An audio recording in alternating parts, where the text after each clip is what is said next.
Ya.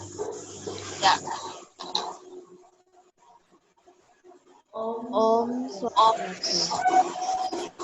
Kami dari kelompok 8 manajemen operasional lanjutan akan membawakan materi kelompok kami, yaitu perencanaan kapasitas dengan break-even point. Sebelum kami mulai, pertama-tama kami akan memperkenalkan diri terlebih dahulu dengan saya sendiri, Nilo Putulistia Dewi, nomor absen 4, dan rekan saya, Iputu Ari Martana, nomor absen 6. Dan saya, Ida Bagus Gede Diana, absen 7.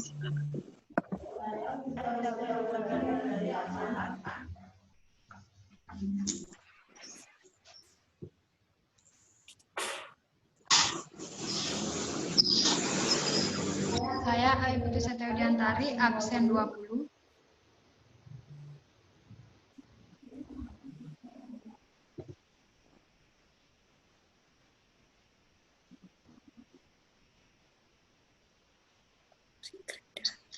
Saya Niketutnya Aryani, absen 34. Saya Niwayani Wisdinanti, nomor absen 53. Saya Niwayanone Agustini, nomor absen 55. Demikian perkenalan dari kelompok kami. Selanjutnya kami akan menyampaikan materi tentang perencanaan kapasitas. Pengertian perencanaan kapasitas. Kapasitas adalah hasil produksi atau volume pemrosesan atau jumlah unit yang dapat ditangani, diterima, disimpan, atau diproduksi oleh sebuah fasilitas dalam suatu periode waktu. Menurut Hani Handoko, kapasitas adalah suatu tingkat keluaran suatu kuantitas, keluaran dalam periode tertentu, dan merupakan kuantitas keluaran tertinggi yang mungkin selama periode waktu itu. Selanjutnya akan dijelaskan tentang tipe kapasitas oleh rekan saya. Baiklah, saya sendiri akan menjelaskan materi tipe kapasitas dalam manajemen operasi. Ada 5 tipe kapasitas. Yang pertama desain capacity, yaitu tingkat keluaran kesatuan waktu untuk mana pabrik dirancang. Dan nomor 2 ada rated capacity, yaitu tingkat keluaran kesatuan waktu yang menunjukkan bahwa fasilitas secara teoretik mempunyai kemampuan memproduksinya. Nomor 3 ada standar capacity, yaitu tingkat keluaran kesatuan waktu yang ditetapkan sebagai sasaran pengoperasian bagi manajemen, supervisi, dan para operator mesin dapat digunakan sebagai dasar bagi penyusunan anggaran. Nomor 4 ada operating capacity, yaitu tingkat keluaran rata-rata per satuan waktu selama periode waktu yang telah lewat. Dan terakhir ada peak capacity, yaitu jumlah keluaran satuan waktu atau mungkin lebih rendah daripada rated tetapi lebih besar daripada standar yang dapat dicapai melalui memaksimalkan pengeluaran dan akan mungkin dilakukan dengan kerja lembur, menambah tenaga kerja, menghapuskan penundaan-penundaan, mengurangi jam istirahat, dan sebagainya. Selanjutnya materi tentang jenis perencanaan kapasitas.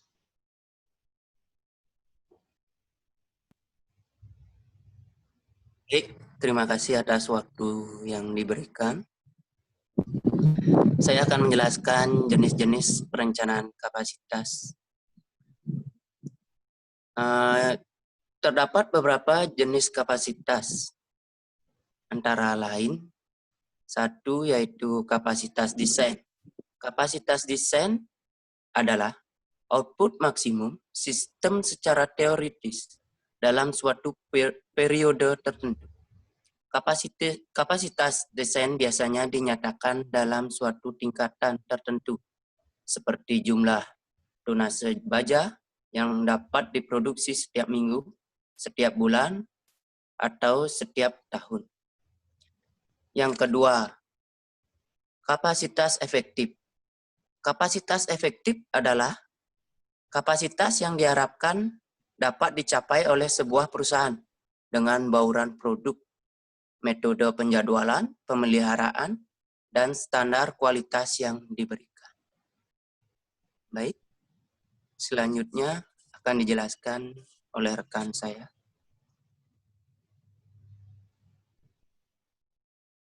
Baik, saya akan menjelaskan tentang perencanaan kapasitas yang dapat dilihat dalam 3 horizon waktu. Yang pertama, kapasitas jangka pendek. Perencanaan kapasitas jangka pendek kurang dari 3 bulan ini dikaitkan pada proses penjadwalan harian atau mingguan dan menyangkut pembuatan penyesuaian untuk menghapus varian antara keluaran yang direncanakan dan keluaran nyata. Yang kedua, kapasitas jangka menengah.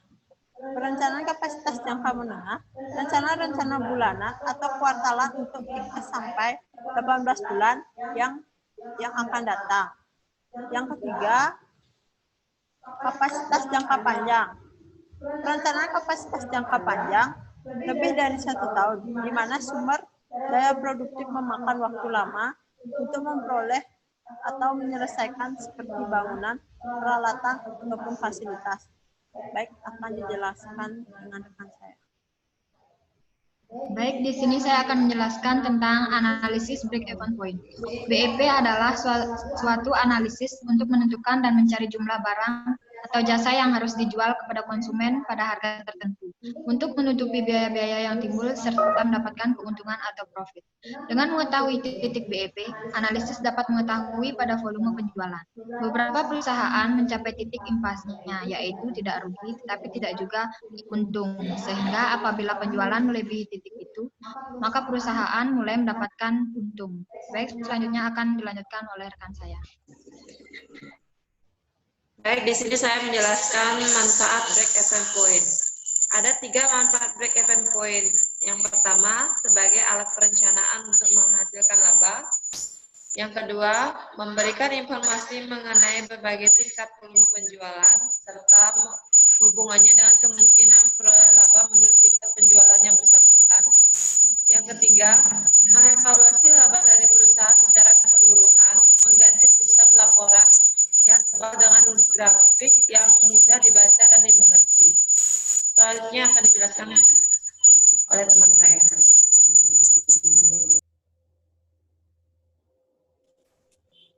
Baik, di sini saya akan menjelaskan tentang kegunaan break-even point.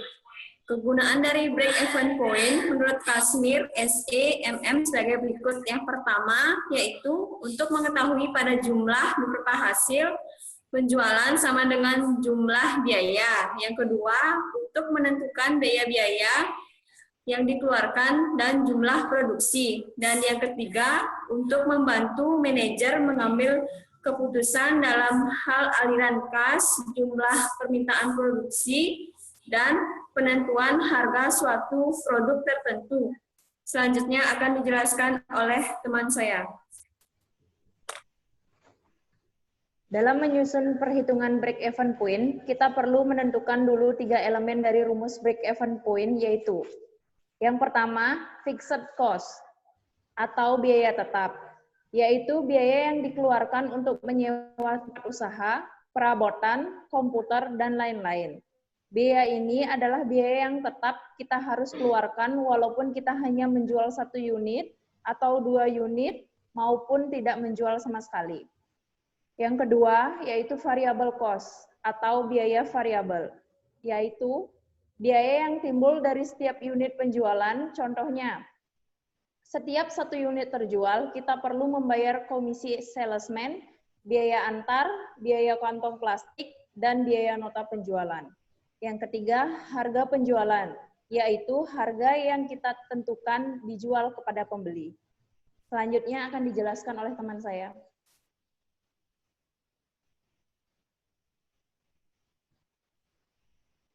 Baik, di sini saya akan menjelaskan tentang studi kasus yang kami ambil dari materi ini, yaitu studi kasus pada usaha kerajinan tangan Arbikraf.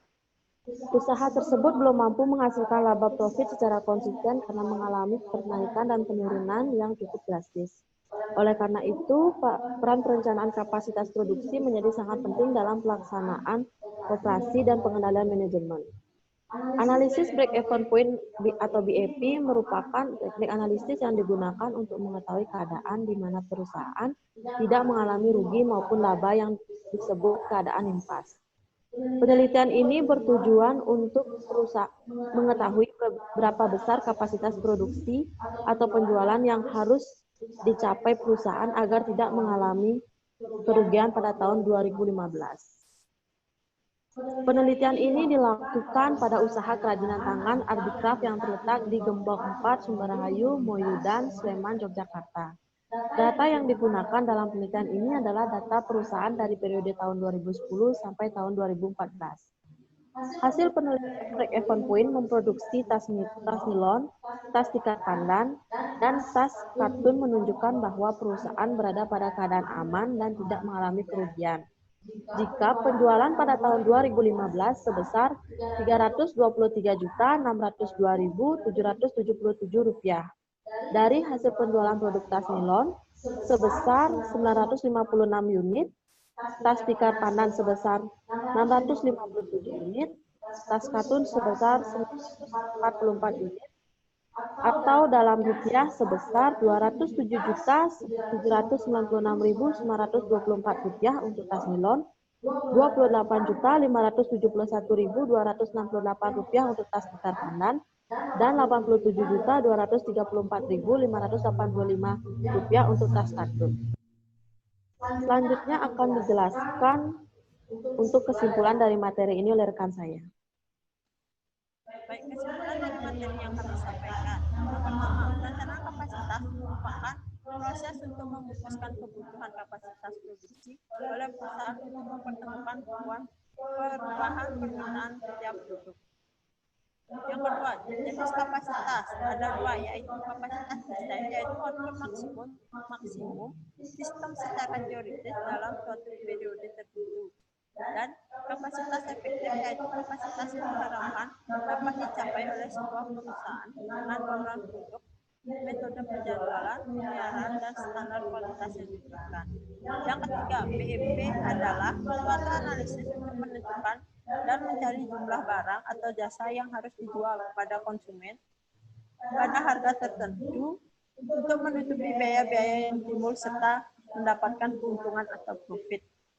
Yang keempat, usaha tersebut belum mampu menghasilkan laba profit secara konsisten karena mengalami kenaikan dan penurunan yang secara drastis.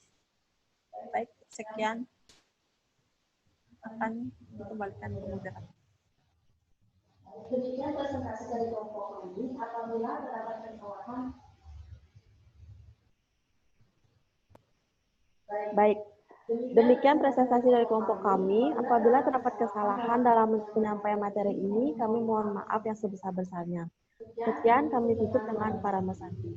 Om Santi, Santi, Santi, Om. Terima kasih. Dah.